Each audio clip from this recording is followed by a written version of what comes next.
Cut around 3 feet length of locking medium.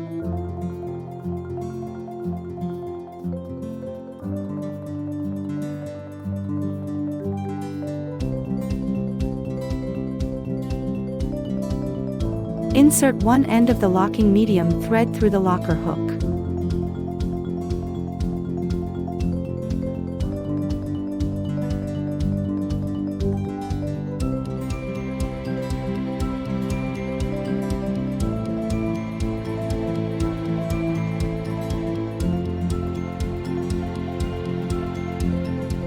Tie the other end of locking medium to the canvas at the starting point as shown.